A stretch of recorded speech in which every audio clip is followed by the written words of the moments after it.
está Juan José.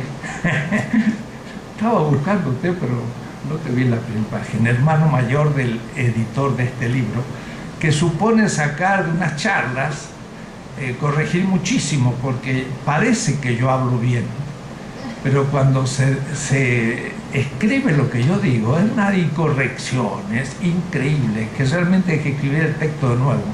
Es una cosa endiablada. Y ese es el trabajo que ha hecho Rafael Batista. Bien, se le puso por título Marx y la modernidad, conferencias en La Paz. Y el libro tiene 7 partes. En realidad son 7 conjuntos de conferencias, porque era más de una conferencia cada una. Y si les parece, voy a muy rápido indicar un poco qué tesis fue las que propuse. La primera, que se llama la histórica, y entonces se habla de la modernidad. Es un tema pues, demasiado tratado, modernidad, posmodernidad, y por eso que yo hablo de transmodernidad. Es una distinta interpretación de la modernidad. ¿Dónde se encuentra Marx en ese proceso? ¿Hasta qué punto Marx pudo superar el eurocentrismo? ¿Hasta qué punto entendió lo que era el mercado mundial? ¿Y hasta qué punto pudo tener intuiciones de lo que mucho después vamos a llamar teoría de la dependencia? Porque para mí la lectura de Marx no fue una lectura para enterarme de Marx solo, ni principalmente, sino era para descubrir el capitalismo periférico que somos nosotros. Y la tan famosa teoría de la dependencia que Agustín Cuevas, un gran marxista ecuatoriana, profesora también aquí en ciencias económicas, dijo una vez: la teoría de dependencia no tiene lugar teórico en el pensamiento de Marx. Ese desarrollo, subdesarrollo, dependencia es un problema burgués. Marx no escribió sobre ese tema. Y a mí me cayó un poco desconcertante esa expresión de Agustín Cuevas y muchos que no planteaban la teoría de la dependencia como algo marxista. Y en el año 1975 el Congreso Latinoamericano en Sociología dio por superada la teoría de la dependencia, pero yo no estaba de acuerdo. Entonces yo releí Marx, no solo para reconstruir Marx y para enterarme realmente en profundidad lo que pensaba Marx, sino para ver si en la teoría de dependencia tenía que ver con el pensamiento de Marx o no, y de tener alguna relación con Marx, cómo debería formularse en estrictas categorías marxistas. De ahí entonces que empezamos aquellas conferencias desde la hipótesis de Wallerstein, de Immanuel Wallerstein, el profesor de Binghamton y justamente colega de Aníbal Quijano, que aquí alguien está trabajando. Aníbal Quijano siempre daba conferencias en Binghamton, tenía un semestre allá con Wallerstein, que sí que había un gran diálogo de Wallerstein con la teoría de la dependencia. Y cuando en 1974 Wallerstein plantea la hipótesis del imperio mundo primero y del sistema mundo, lo hace desde la teoría de la dependencia. Es decir, que Wallerstein de alguna manera ya es alumno de los latinoamericanos, de Gunder Frank, de Totonio Santos, de Faleto, y hasta de Cardoso, porque algunos pueden acertar en un momento de juventud y más viejos borrar con el codo lo que hicieron, que fue lo mejor que hicieron en su vida, y eso es lo que le pasó a Cardoso. Cardoso dice: lo que hice en mi juventud no vale nada. Lo que pasa es que el que no valía nada es el que decía eso, pero el que había escrito en cambio en su juventud, eso sí estuvo bastante bien, aunque no del todo, y por eso se puede criticar. La teoría de Wallerstein, como digo, partía ya de plantear el tema de la economía en el mercado mundo, en el mundo. Y Marx siempre pensó en su programa hacer 6 grandes tratados, 6. Y murió habiendo terminado parte del primero, pero nunca dejó de pensar que iban a ser 6. Él decía: primero hay que tratar el capital, y esto a su vez 4 partes, y la primera de ellas en 3, y solamente publicó esa. es decir, él pensaba que el capital en general, en su primer parte, su esencia, era el momento productivo, circulación y realización del capital. Pero después venía la competencia, la circulación y la realización, estoy diciendo. Luego el segundo tratado era de la competencia, nunca lo escribió. El tercero al capital accionario, capital después financiero ficticio, y después de eso recién iba a escribir sobre el salario, todo un tratado enorme, sobre la renta, 3 partes. Después sobre el Estado, pero desde un punto de vista económico.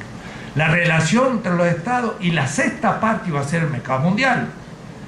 El mercado mundial era recién el punto de partida de poder decir qué pasa con los países capitalistas como Inglaterra o Francia o posteriormente Estados Unidos y los países dependientes o coloniales como México, Brasil, Kenia o la India. O decir que habría que llegar hasta la 6ª Tratado de Marx para poder tratar la teoría de la dependencia, que era la relación centro-periferia. Marx estaba muy lejos de eso. Sin embargo, tiene cientos de textos referidos al tema. Y entonces yo los fui recolectando y dar una teoría, pero bien coherente del asunto. El sistema mundo sería el horizonte. Y entonces Wallerstein, como digo, alumno de los grandes teóricos de la dependencia, plantea una historia de la modernidad, pero de una manera de Wallerstein. Dice, el primer siglo, el siglo XVI, es el imperio mundo, es España.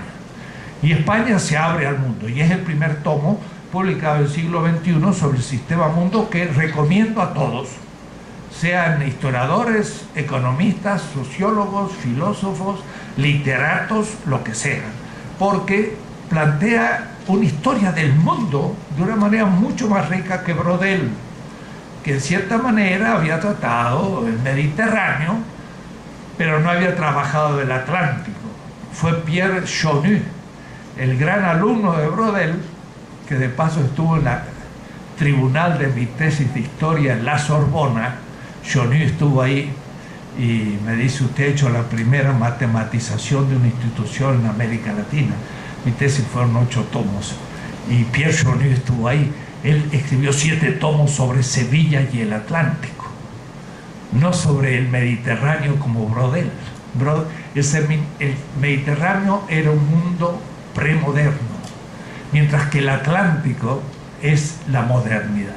Pero no es la tesis de Wallerstein, sino que esa tuvimos que discutirla personalmente con él en Binghamton, y cambió Wallerstein la idea, a tal punto que acaba de escribir un tratado chiquito, un librito, sobre Bartolomé Las Casas y el universalismo, Emanuel Wallerstein. Y eso lo ha hecho porque después de unos cuantos debates empezó a entender que el siglo XVI no era solo el imperio mundo, sino algo distinto. Pero él dice realmente el sistema mundo nace en Ámsterdam, en el siglo XVII, segundo tomo. Y el tercer tomo ya es Inglaterra. Entonces él tiene el siglo XVI, XVII y XVIII una historia de la primera etapa de la modernidad. Es un libro fundamental, el de Wallerstein. Pero ahí entonces yo tengo que criticarle muchas cosas a Wallerstein. En primer lugar, que el siglo XVI es descartado casi siempre como no significativo en las ciencias sociales. Y también en América Latina, no se le da importancia.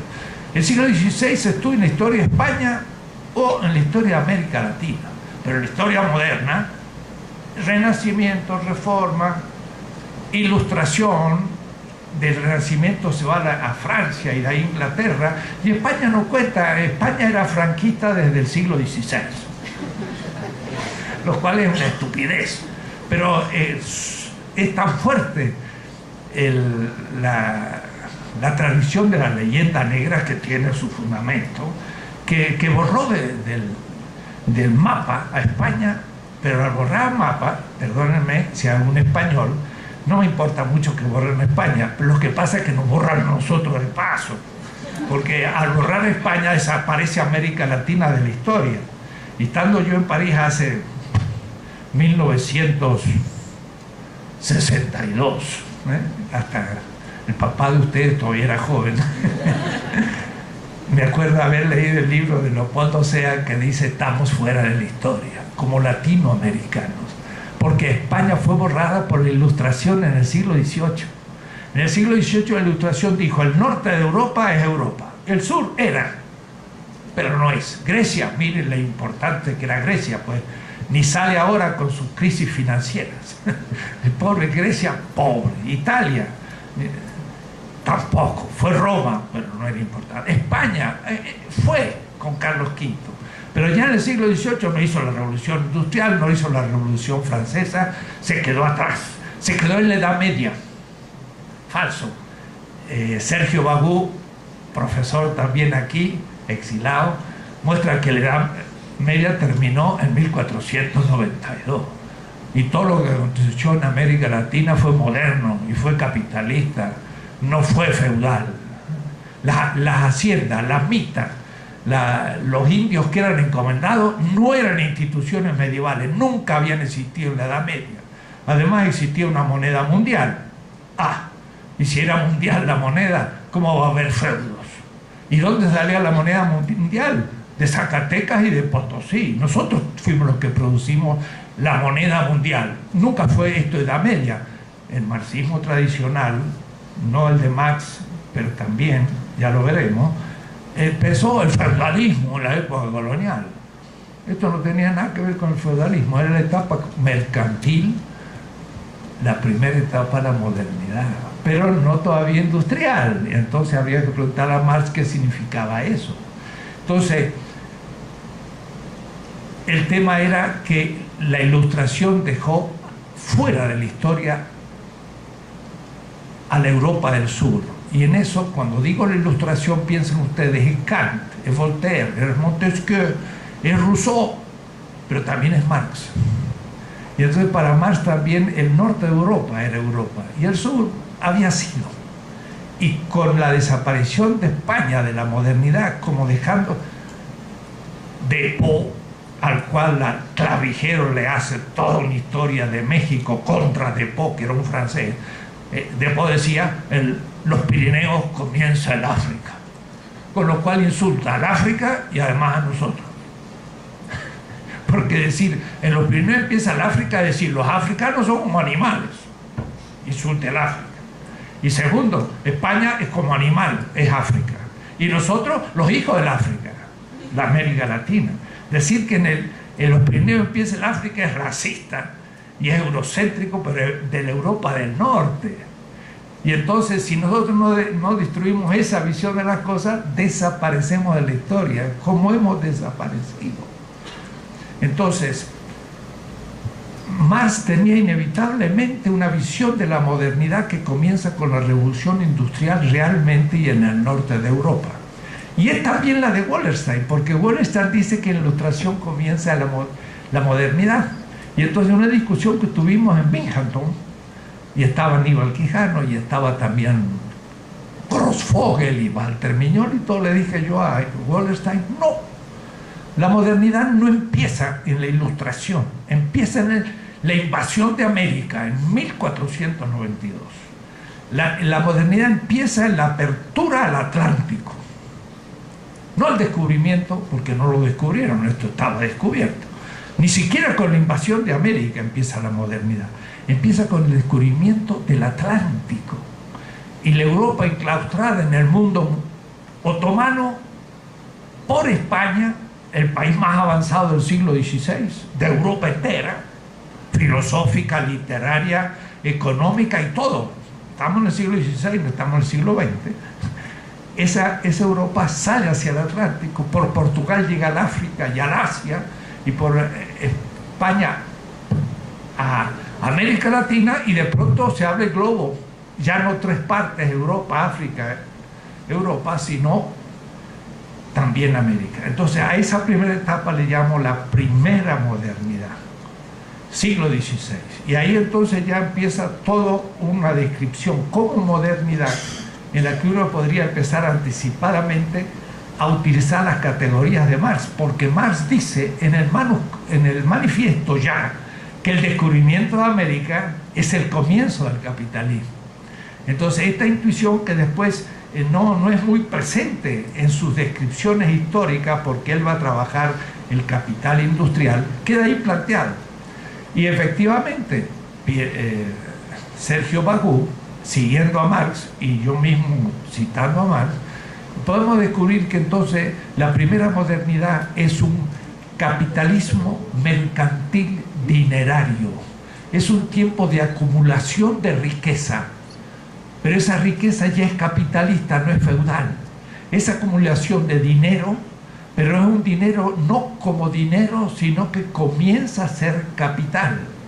Y todavía no un por plusvalor en el sentido industrial, pero el indígena produce un excedente cuando paga tributos y cuando saca de las minas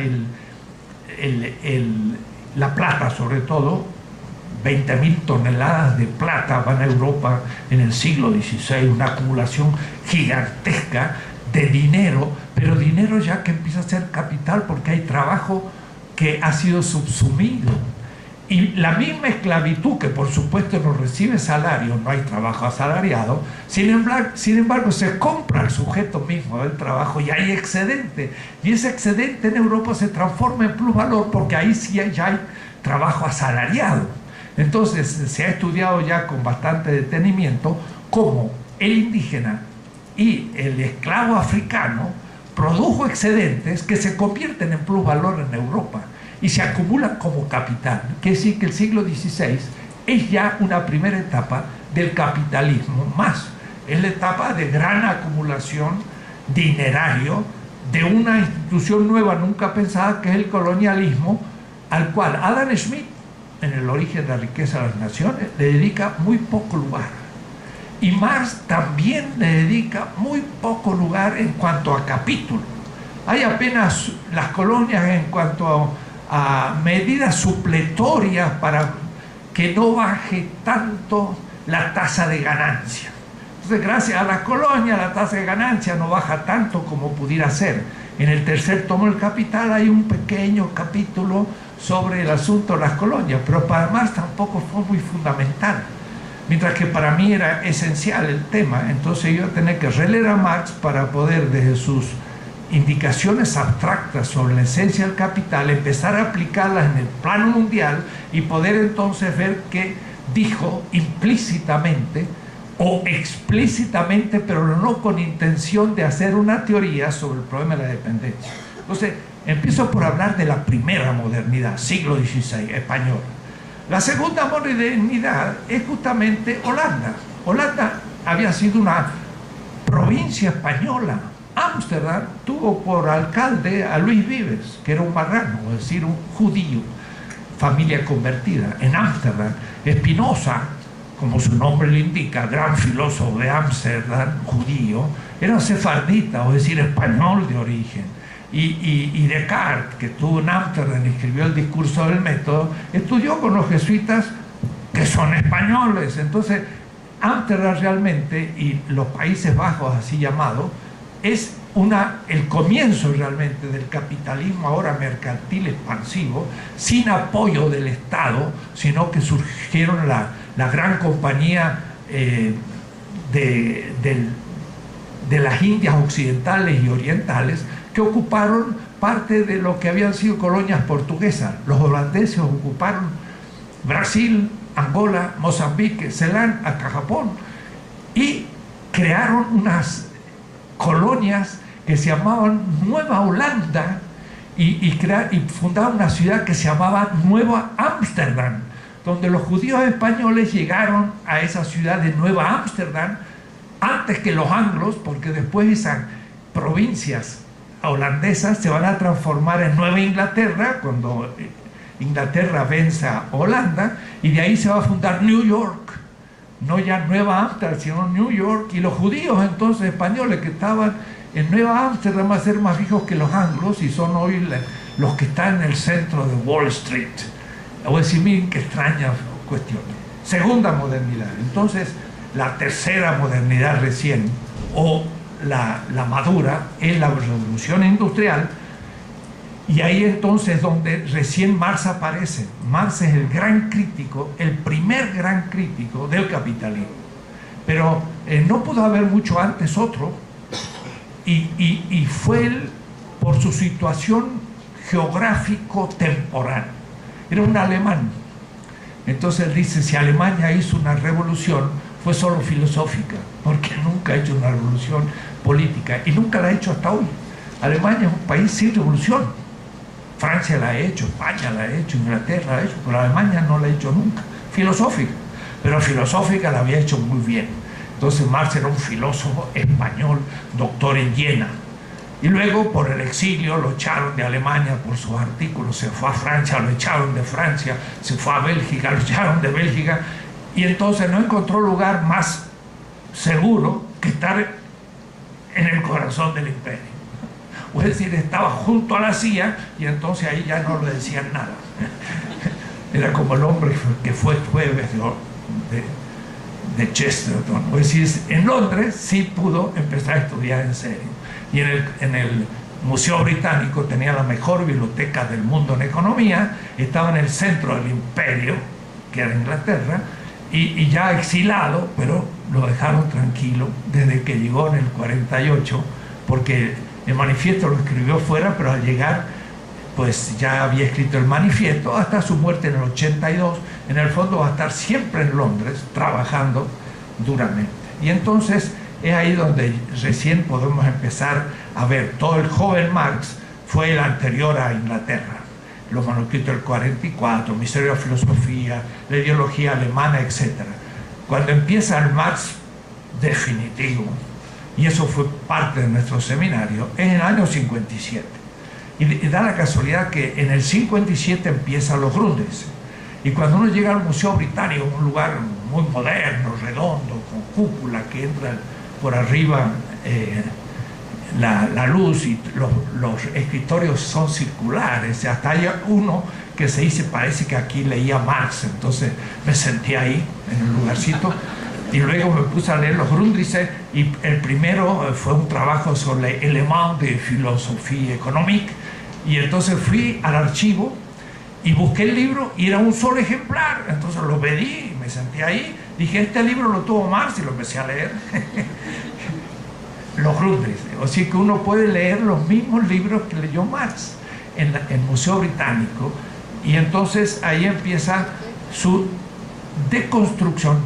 Por eso no había habido posibilidad antes que Marx de una crítica. Primero, muy formado filosóficamente y hegeliano, que era el gran filósofo del momento, que la dialéctica, pero además estaba en el centro del imperio con la mejor biblioteca económica del mundo, y en su casa tenía una muy buena biblioteca de más de 6.000 ejemplares de la gente que le iba regalando, porque Marx fue siempre muy pobre, y sacaba muchos apuntes, y esos 120 cuadernos de apuntes se están editando, todavía no se han terminado de editar. Cuando yo estaba en el archivo de Sloterdijk en Ámsterdam, donde están los originales de las obras de Marx, y después en el marxista-leninista en Berlín, en la DDR en 1980-82, en Alexanderplatz, a unos 500 metros, 5 pisos, el Instituto Marxista-Leninista, ahí donde están los editores de Marx, del alemán,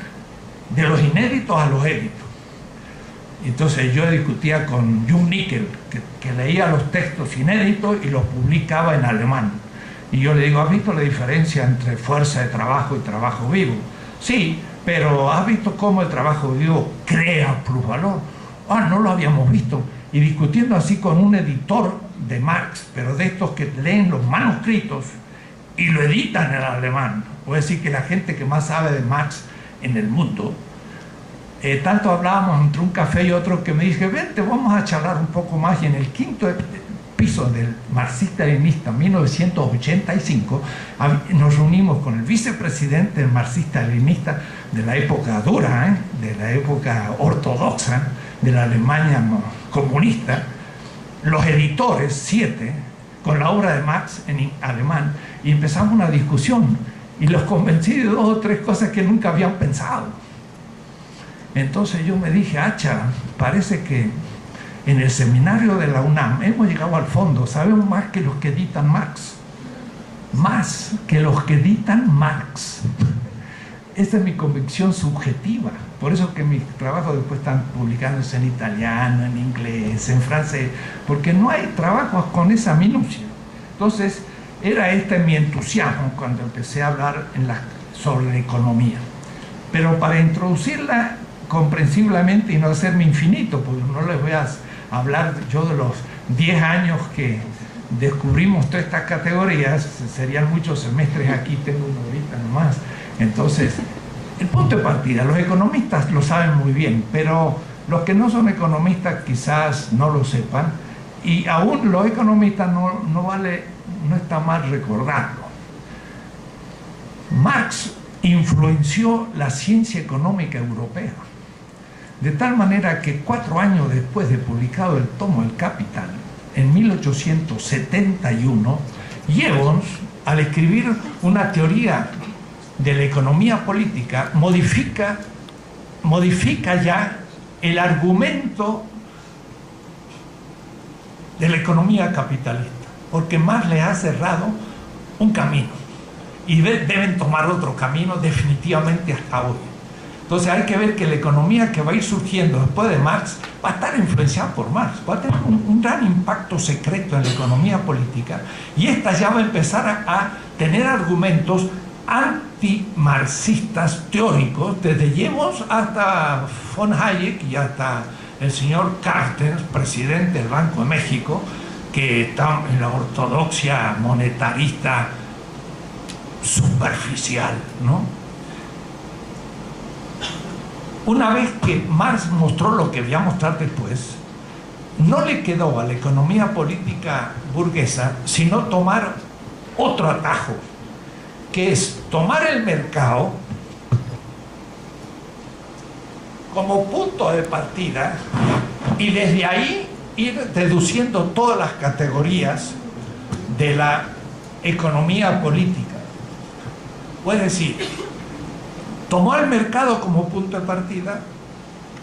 Debo decir que el mercado no aparece porque sí en las ciencias sociales. Mandeville, que era un ético holandés que se va a Inglaterra y que escribe aquella fábula de las abejas, como era una institución casi perfecta, las abejas, entonces lo tomó como el modelo de la sociedad.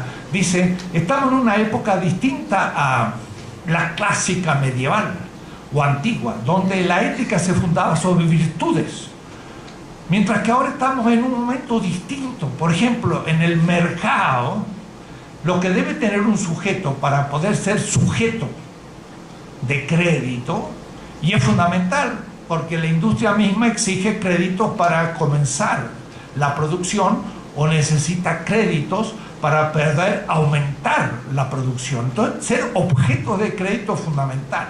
Entonces él dice, en el fondo, la virtud principal que debe tener un sujeto en el mercado es la credibilidad. La credibilidad en el sentido de que yo tengo fe de que es una persona honesta. O es decir, la honestidad es lo que hace una persona con crédito. Y es solo el que tiene crédito se le dan créditos.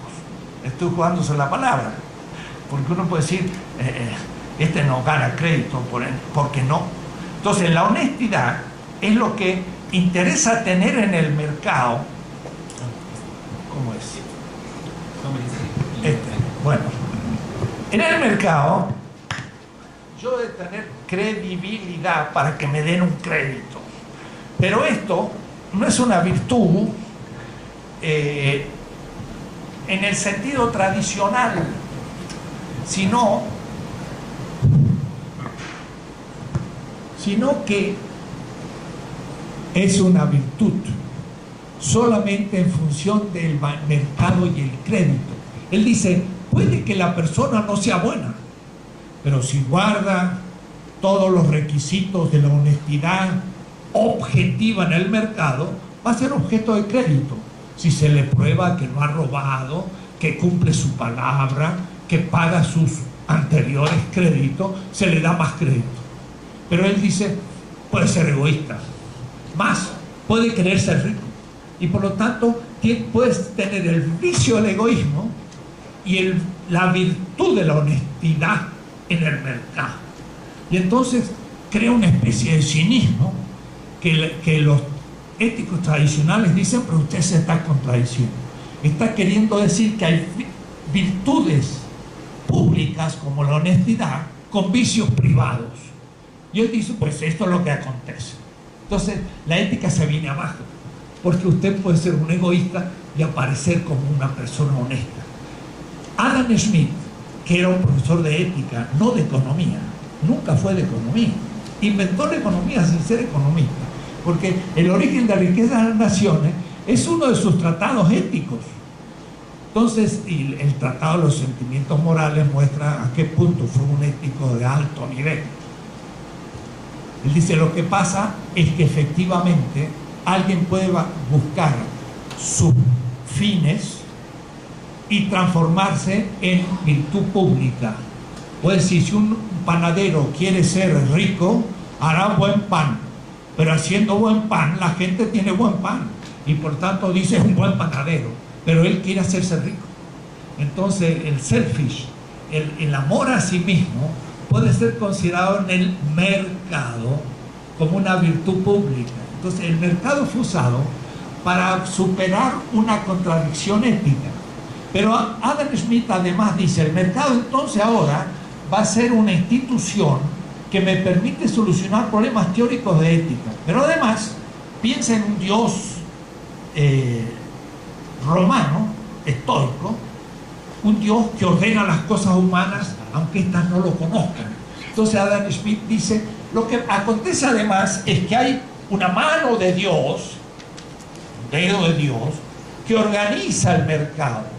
Pero Adam Smith pensaba que ese mercado podía producir ricos más ricos y pobres más pobres.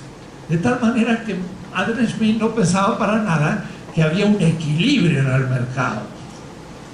Porque Adam Smith no era un clásico en el sentido de la economía política y tampoco un neoclásico o neoliberal. Lean el libro de Giovanni Arrighi, que acaba de salir todavía en inglés, no traducido, que se llama Adam Smith in Pekín. Está traducida. ¿En qué? Acá. Entonces hacemos la propaganda. Hay que leerlo, porque muestra cómo Adam Smith no era smithiano como lo leen los clásicos, decía muchas otras cosas, pero él sí ya plantea el mercado como un momento esencial, del cual va a partir el propio Marx, pero Marx veremos qué es lo que hace. Mientras que la economía política posterior a Marx va a decir, el mercado es el punto de partida, ¿y qué es el valor? Entonces Gibbons va a decir, el valor en el fondo es el deseo, la preferencia, que la necesidad se le va a llamar preferencia. Entonces, algo en la medida en que es más querida o preferida, tiene más valor.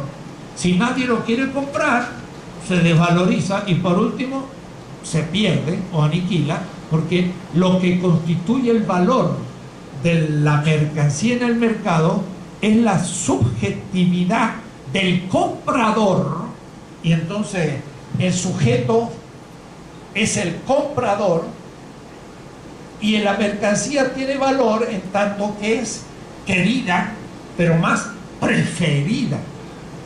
La preferencia no es necesidad, pero toda la economía se va a fundar a partir de ello. Marx tenía completamente una visión distinta que partía de alguna manera de los mismos manchesterianos, es decir, del mismo Adam Smith y Ricardo, en una etapa que, si ustedes me permiten, más ingenua, moderna ya, pero todavía que no habían elaborado la respuesta a la elaboración que va a hacer Marx. Entonces Marx parte de la economía dada y la estudia. Y la estudia para que desde las categorías propuestas, él va a hacer una reconstrucción categorial. Y en los manuscritos del 61-63 él tiene una formulación que yo nunca había leído, pero muy concreta. Pueden leer mis obras para ver dónde se cita, en qué página, todo. Dice él, de lo que se trata es hacer una crítica, y dice critique, de todo el sistema y de ese sistema, de las categorías de la economía política burguesa. Entonces lo que él hizo fue una crítica de las categorías fundamentales del pensamiento de Adam Smith, de Ricardo, de Malthus y de Robertus y de una cantidad de autores que los conoció todos en el Museo Británico y del cual sacaba apuntes y apuntes, y son cientos los economistas de su momento que va digiriendo una lenta lectura de todos los días, pasarse 8 horas en el Museo Británico estudiando y publicando algunos artículos con los que malamente vivió. Digo malamente desde un punto de vista económico, porque fue siempre un pobre y nunca tuvo un salario normal. Por lo menos su gloria es que nunca fue trabajador asalariado. Si el capital no lo pudo explotar, pero bien que quiso que lo explotara, porque alguna vez ya muerto de hambre se presentó al ferrocarril de Londres para optar y ser empleado del ferrocarril, y dio examen y lo rechazaron por su mala letra. Y efectivamente cuando uno lee los manuscritos de Marx se son endiablados, y hay que hacer una verdadera escuela de preparación para entender cómo escribe, porque es una especie de gótico alemán en inglés y entonces no se entiende. Marx parte, como los manchesterianos, de el sujeto que trabaja, no del sujeto que compra en el mercado. Adam Smith parte de un yo, pero no yo pienso, como Descartes, sino yo trabajo. Claro que yo en la primera modernidad coloco antes que el yo pienso, el yo conquisto, de Cortés. Yo conquisto es el fundamento del yo pienso, y el yo pienso es el fundamento del yo trabajo, la modernidad, el egoísmo de un solipsismo sin comunidad, que es el punto de partida después de la crítica de Marx. Entonces, se parte de un yo que trabaja. Ustedes conocen el comienzo, el origen de la riqueza de las naciones de Adam Smith. Él lo hace así muy... Va construyendo un sistema categorial, pero lo que pasa es que ¡plum!, hace saltos y no va al fondo. Entonces Marx dice, no es racional su construcción, hay que hacer uno mucho más coherente, y cuando se hace, aparece entonces lo oculto, y lo que oculta el fetichismo de esa errada construcción de categorías. Es decir, para Marx va a haber un nivel superficial de las categorías y un nivel profundo. En cambio, Adam Smith va a estar construyendo solo categorías superficiales y va a hacer saltos, y no va a ir a las categorías que fundamentan lo que aparece. Entonces va a ser una crítica al modo como Adam Smith, Ricardo, etcétera, van haciendo sus categorías. Eso fue lo que descubrimos en esta lectura paciente de Marx. Marx construye categorías, y el Capital, miren lo que es. Es un marco teórico para hacer investigación económica. No es una investigación económica, es un marco teórico. De tal manera que teniendo esas categorías, ahora yo no puedo preguntar qué pasa en México y qué pasa en tal fábrica. Pero él fue describiendo las categorías abstractas sistemáticamente. Pero al mismo tiempo, él, como buen filósofo y además buen economista, tenía que reconstruir las categorías de la economía política burguesa, que no había hecho ese trabajo lógico que le exigía, por ejemplo, un genio, a Marx. Entonces, él tenía que completar las categorías que los economistas burgueses usaban de hecho, pero implícito, y él los hacía explícito, las criticaba y construía nuevas categorías, y entonces se ve con claridad. El punto de arranque es fundamental, es lo que se van a llamar las teorías del plusvalor 1861, y dice muy claro, Todo consiste en el error que ha cometido la economía burguesa. Ha confundido el plusvalor con la ganancia. Pero hay que ver que la palabra surplus value en inglés and profit es un sinónimo en inglés. Es decir, plusvalor y ganancia es un sinónimo. Significa que son dos palabras que tienen un concepto. ¿Cuál?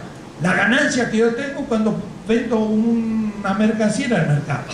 En cambio, Marx va a tomar dos palabras que son sinónimas y le va a dar otro contenido. Y va a distinguir el concepto de plusvalor de ganancia. Y al hacerlo, empieza a poder escribir todo distinto. Su gran descubrimiento hasta el año 63, 1823, fue la categoría de plusvalor. Plusvalor va a ser una categoría profunda en la esencia, mientras que ganancia va a ser una categoría en la superficie del mercado. La ganancia se da en el mercado y el plusvalor está oculto. En el mercado no se ve, está fetichizado.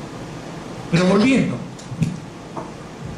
Adam Smith parte de un sujeto que trabaja y produce un producto. Y en esto está siguiendo también la lógica del propio Hegel, que también Hegel, en la filosofía del derecho, dice: hay un sujeto que posee una cosa, la tiene en la mano, pero después la cosa subjetivamente referida al sujeto es la propiedad. Y la primera determinación del sujeto es la propiedad. Pero es un sujeto ante una cosa. Adam Smith hace lo mismo, pero lo único que ahora le pone trabajo.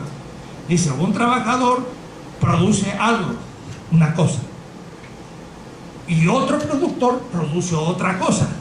¿Por qué producen distintas cosas? Porque tenemos distintas necesidades, y Adam Smith parte de la necesidad. Si yo tengo hambre, produzco trigo, y si yo tengo sensibilidad debajo de las plantas de los pies, produzco zapatos. Entonces hay dos individuos que están produciendo bienes que después, dice Hegel, entran a un contrato. Bueno, aquí se hace un contrato de compra-venta. Entonces hay una división del trabajo, hay un mercado y hay un intercambio. Esto es lo que dice Adam Smith.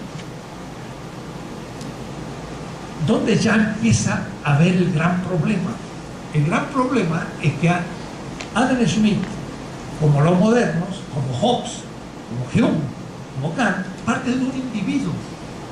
Mientras que él dice: imaginémonos una asociación de hombres libres. Puede decir que nosotros no somos individuos, somos comunidad. Y el ya ser individuos y solo considerados como individuos es un solipsismo moderno y es un fetichismo.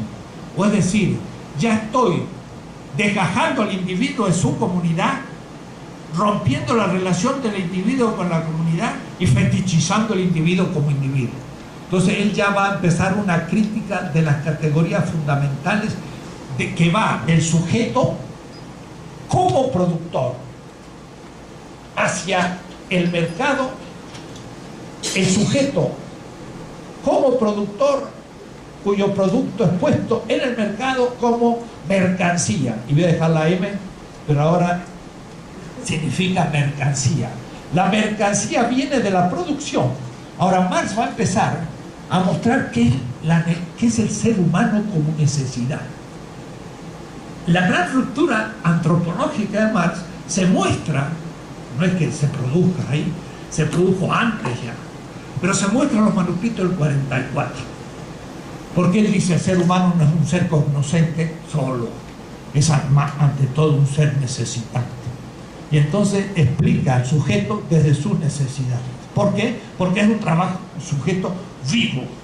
Y esto a Adam Smith se le escapó. Y además comunitario. Entonces hay una antropología de la corporalidad viviente, que es de ahí donde surge el que tenemos necesidades. Esta es la segunda conferencia que dice la corporalidad, la vida y el fetichismo en el librito. Más parte de una antropología distinta, porque no es una antropología liberal en política, no es Locke, no es Hume, no es Kant, sino que es algo de Hegel, pero una transformación. Hay una comunidad de vivientes y esta comunidad de vivientes tiene necesidades, porque tengo necesidades y cuando no encuentro la satisfactor en el medio, tengo que producir. Y la producción, gracias al trabajo de un satisfactor, que es un producto, cumple una necesidad. Y el fundamento de la economía es la vida humana comunitaria como necesidad. Eso es lo que se va a olvidar completamente en la economía hasta hoy, después de Marx. Y Marx vuelve a estar presente hoy ante el hambre de la humanidad y la destrucción de la naturaleza. Porque cuando hablo de vida, el ser humano es viviente y por eso tiene necesidad, pero también la vida de toda la tierra es su condición de posibilidad. Y en la medida en que ecológicamente destruyamos la vida, estamos destruyendo las condiciones de posibilidad de la corporalidad humana viviente. El problema ecológico es una condición de posibilidad y ahí Marx toca el punto central que hoy estamos enfrentados. Quiere decir que hay que ir al origen del pensamiento de Marx para entender. Y de ahí entonces, somos vivientes, tenemos necesidades, encontramos en la naturaleza satisfactores y entonces los consumimos. Y el consumo de los satisfactores pues se cumple como felicidad, como realización. Y en ese caso es la no la autoproducción, sería la autoconsecución de los recolectores y cazadores que encontraban en el medio los productos. Pero entrados ya al neolítico y faltándonos los satisfactores, debimos comenzar a producirlos. ¿Qué significa valor de cambio? Y entonces ahí Marx vuelve a empezarse a diferenciar del propio Adam Smith, porque el valor de cambio es algo que agrega el sujeto al producto, porque el producto va a tener tres determinaciones para Marx. Primero, va a tener como condición de posibilidad de su intercambio el tener un valor de uso, o decir, utilidad. Pero después el producto va a ser producido para el mercado. Entonces va a tener el producto también en la finalidad de la intercambiabilidad. Y él lo usa en alemán. Untauschbarkeit, palabra no muy castellana. Yo produzco el zapato no para ponérmelo, sino para vender mis zapatos y comprar la harina del campesino. Entonces ya lo produzco para intercambiar mi producto. Y eso es la intercambiabilidad. Pero la tercera y más importante de las determinaciones es que el producto ha sido producido. Y ahí no tenemos palabras para denominar eso. Él dice el producto como producto. Yo le llamo la productualidad del producto. La utilidad es el estar referido a la utilidad. La intercambiabilidad está referido a un comprador o vendedor. Y la productualidad es el hecho de haber sido producido por el trabajo humano. La naturaleza y el ser humano no tienen valor de cambio. Un campo no tiene valor. Entonces, ¿qué es lo que pago cuando compro un campo? Usted paga el trabajo objetivado en el campo y el monopolio que va a poder tener de su explotación, pero el campo es gratis. ¿Por qué? Porque usted no lo ha producido, que yo sepa, ¿no?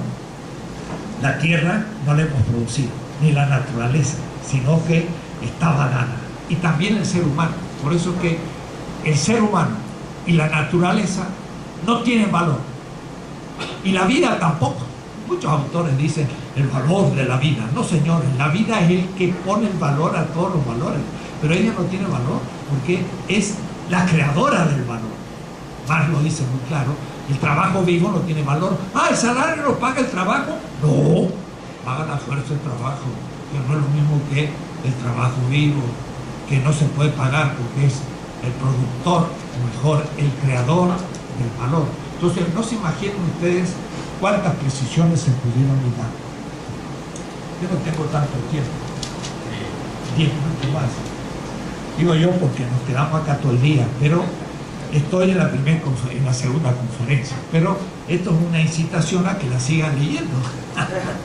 Voy a decir, después de esto, entonces recién empiezo a mostrar qué es lo que hizo los grupos, cómo fue que en noviembre de 1857, y yo voy siguiendo a Marx mes por mes, a veces aproximado, de septiembre a diciembre de tal año escribió tales páginas del manuscrito tal, y otro tal, y así se va viendo la cronología.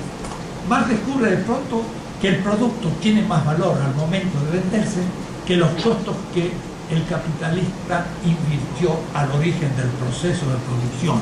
Entonces dice, aquí surgió algo nuevo.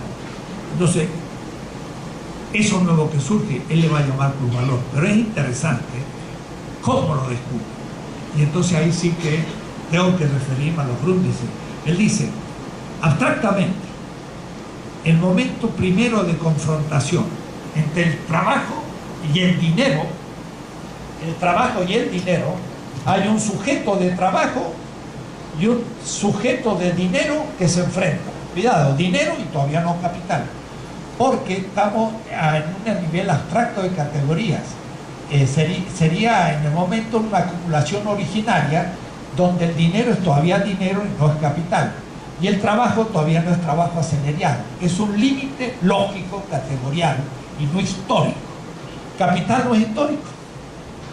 Marx no hace una descripción de la historia, hace una descripción de las categorías abstractas. Dice, Proudhon se equivoca queriendo hacer solo la historia.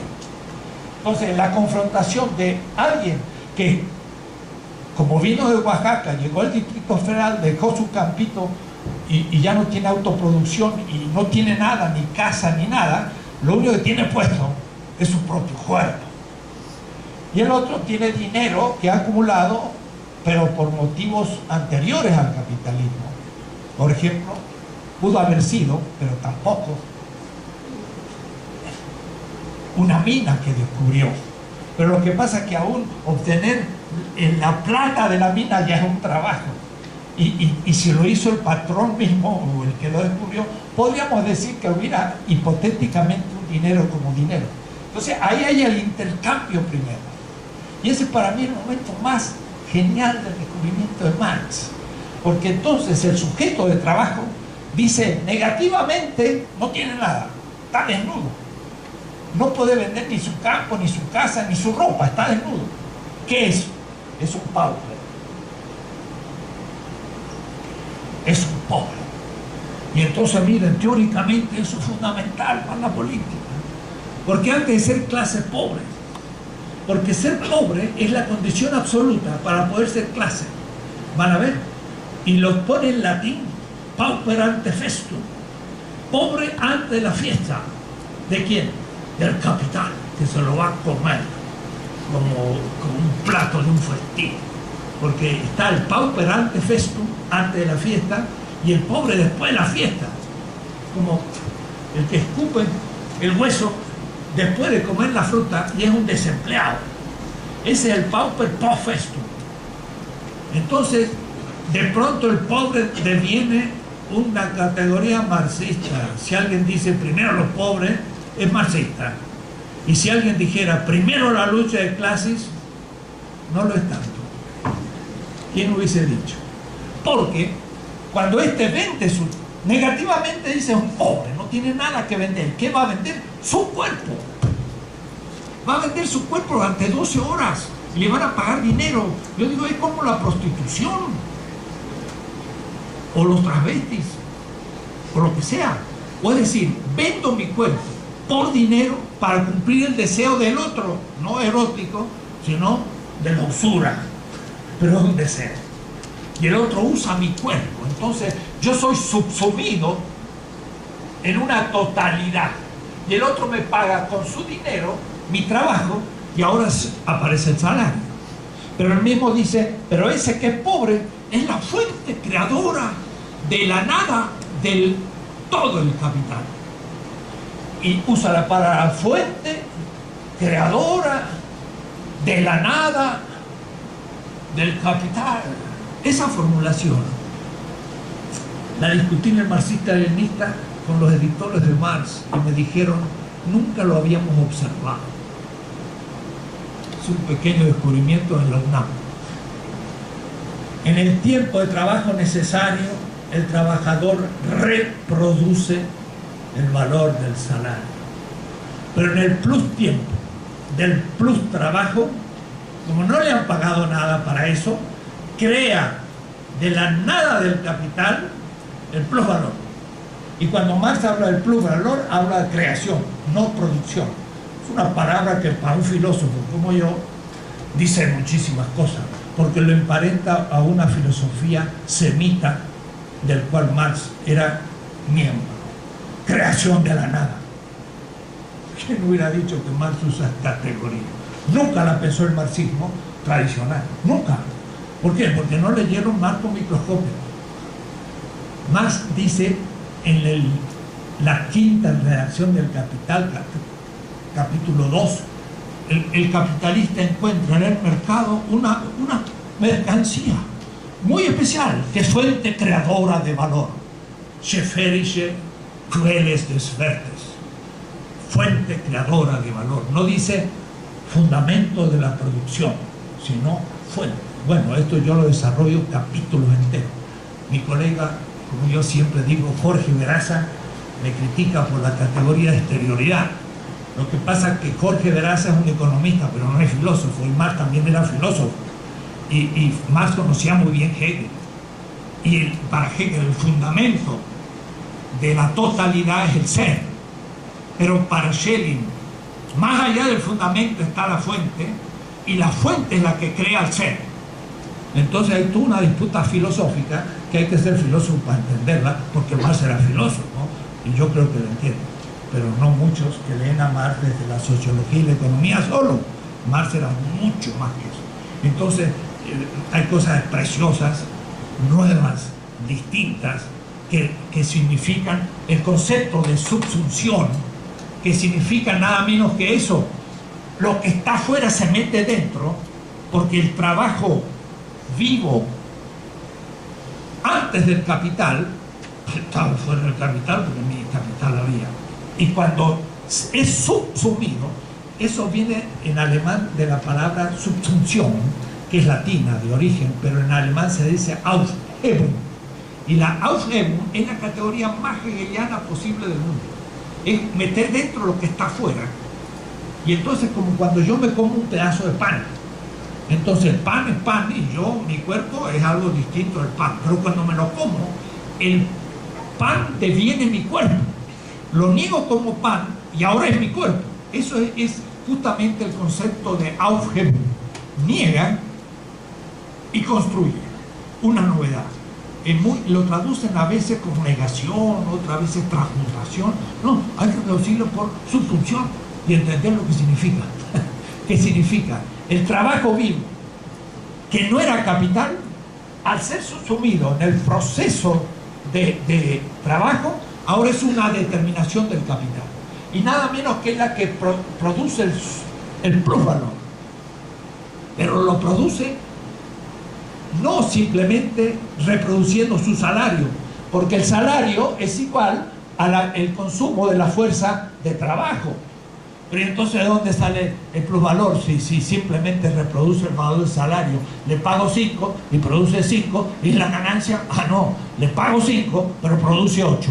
Y el 3 de plusvalor, ¿de dónde lo sacó? El capital no lo puso, era nada de capital. Lo puso la subjetividad del trabajador y por lo tanto fue robado. Unbezahlte, dice Marx, no pagado. Y es desde el no pagado que todo el capital se va acumulando. Y ahí está la falta ética del capital para el ético, y ahí está el fetiche del plusvalor. Porque yo decía, al nivel profundo es el plusvalor, y al nivel superficial es la ganancia. Pero si no descubro el plusvalor, no sé lo que aparece como ganancia. Y entonces se fetichiza, y el capitalista dice, la ganancia sale porque yo soy el empresario y se paga mi trabajo. Mire, si le vamos a pagar su trabajo, le pagamos un salario. Y ese salario, no veo de dónde salga, sino del capital, que es decir, que usted también tiene que producir un excedente y dónde sale. Entonces no estamos hablando de la ganancia que puede producir un salario del empresario. No, lo que pasa es que el capital gana al final más de lo que puso. Y entonces esa categoría es fundamental. El librito de Martha Harney, que es tan famoso, de los elementos fundamentales, no habla de plusvalor. Y tampoco Althusser en Pulirle Capital, para leer el Capital. Cuando yo me puse a leer Althusser dije, este ya ni el Capital leyó. Y sin embargo, generaciones estudiaron esos libros y no eran marxistas, porque no hablan del plusvalor, porque Marx es el descubridor del plusvalor. Y después del precio de producción, que es otra categoría del 61-63 fundamental, en torno al cual van a rondar todos los precios de oferta y demanda, y por último el precio final del tomo 3. Pero no fueron tantas categorías las teóricas que Marx descubrió.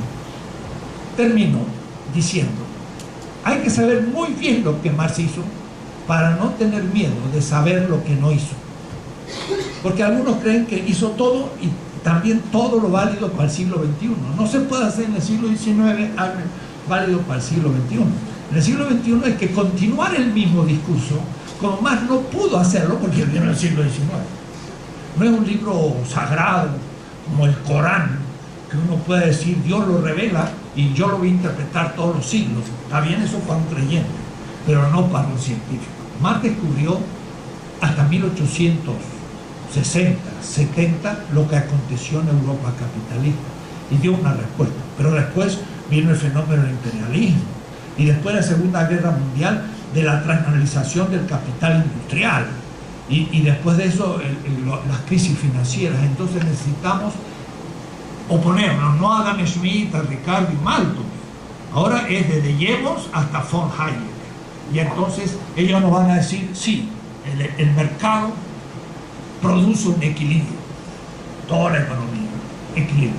Y ese equilibrio hay que mantenerlo con una competencia y acercándonos a la competencia perfecta. Y todo lo que impida la competencia perfecta es monopolio. Y hasta un sindicato es monopolio, porque exige que se aumenten los salarios. Hay que dejar que los salarios fluctúen en el mercado y este tiene que determinarlos. Imposible, porque el salario no puede fluctuar hasta cero. Y si fuera cero, el obrero se muere. Pero si no puede fluctuar hasta cero, se viene abajo toda la teoría de la competencia perfecta y también del equilibrio del mercado. El mercado produce inevitablemente siempre desigualdad y por eso es necesario políticamente intervención del Estado. ¿Con planificación total? No, pero con una planificación estratégica. Quiere decir entonces que Marx sigue valiendo, porque nos muestra cómo la economía no se puede plantear desde los deseos y preferencias del comprador, sino se deben plantear desde las necesidades de la humanidad productora, y por eso entonces es necesario que haya una redistribución con algún tipo de justicia que evite la pobreza, y eso es inevitable, que exige una intervención racional, planificada del Estado, que no va a ser el socialismo real, porque ahí también se cometieron excesos para el otro lado, y además con hipótesis que por desgracia no eran las de Marx. El aumento de la tasa de producción fue un poco la racionalidad del capitalismo real, y no también el consumo del productor mismo. Y cuando vamos al productor mismo, tenemos que pensar que aún la fábrica como asociación hay que democratizarla, o es decir, que el obrero debe ser el que produzca democráticamente los bienes de una fábrica, pero hasta ahí tiene que llegar la democracia, en la fábrica, en la comuna y en el Estado. Y entonces todas estas cosas en la política no pudo verla el socialismo real, y más tampoco porque estaba antes que la revolución. Besaros, en el enorme libro sobre Más allá del capital, muestra que necesitamos una teoría del Estado, que muchos piensan que es la disolución del Estado, que necesitamos la participación, pero con algún tipo de representación, que necesitamos una democratización de la economía a todos los niveles, y que necesitamos una planificación como intervención del Estado. Para todo esto, Marx nos guía teóricamente, y es útil hoy, pero no se lo puede simplemente repetir. Hay que asimilar el pensamiento neoclásico y el pensamiento neoliberal de la más sofisticada manera aún aritmética y científica para poder criticar sus hipótesis, y con estudiar Marx solo no puedo hacer una formación de ciencias económicas. Tengo que conocer muy bien a los grandes economistas presentes como Marx conoció a los suyos. Entonces hay algunos marxistas que creen que con solo Marx ya tengo la solución. Falso, sería antimarxista. Si hubiera sido así, Marx mismo no hubiera nacido, si se la pasó toda su vida estudiando a los otros economistas para hacerle la crítica. Nosotros necesitamos conocer la economía contemporánea y también la filosofía, porque está incluida. Karl Popper está detrás de Friedrich Hayek, y si yo no conozco la relación Popper-Hayek, tampoco entiendo a Hayek. Es decir, que hay que rehacer lo que Marx hizo. Dejo ahí.